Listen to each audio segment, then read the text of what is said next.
Hello বন্ধুরা, শুভ দুপুর। আজকে রান্না করছি একটু মাছটাকে একটু পেঁয়াজ দিয়ে করার ইচ্ছে আছে। এই যে এদিকে মাছগুলো ভাজা হয়ে গেছে, আর এখানে মশলাটা কষাচ্ছি। এর মধ্যে দিয়ে দিয়েছি একটু কাশ্মীরি লঙ্কার গুঁড়ো, হলুদ গুঁড়ো, স্বাদ মতো নুন আর জিরের গুঁড়ো। এগুলো ভালো করে একটু ভাজা ভাজা করে নিলাম। এগুলো ভাজা ভাজা হয়ে আসলেই দিয়ে দেব আদা আর একটুখানি কয়েক কোয়া সামান্য রসুন, এই 2-3 কোয়ার মতো। এই যে মশলাটা দিয়ে দিয়েছি। এবার এটা যতক্ষণ তেল না ছাড়ে ততক্ষণ একটু কষিয়েই নেব। কষতে থাকুক এটা। এই যে তেলটা ছেড়ে এসেছে, মশলাটা বেশ ভালোভাবেই কষে গেছে।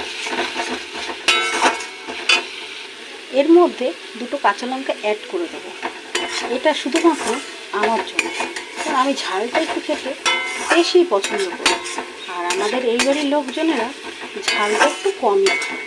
তার জন্য আমি আমার জন্যই লঙ্কাটা দিলাম। এইবার পরিমাণ মতো জলটা আমি দিয়ে দেবো।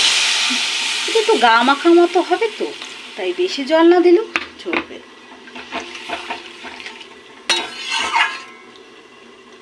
জলটা ফোটার জন্য অপেক্ষা করব। এই ঝোলটা ফুটে গেছে।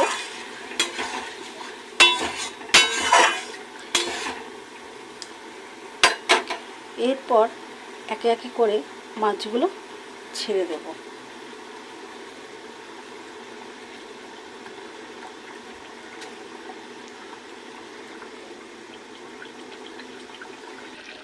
এবার একটু নাড়াচাড়া দিয়ে নেব।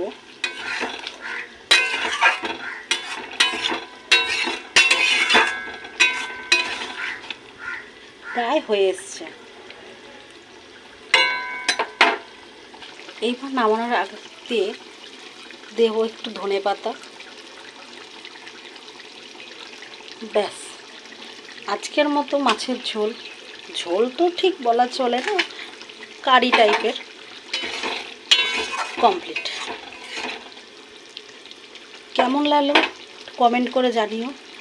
টাটা।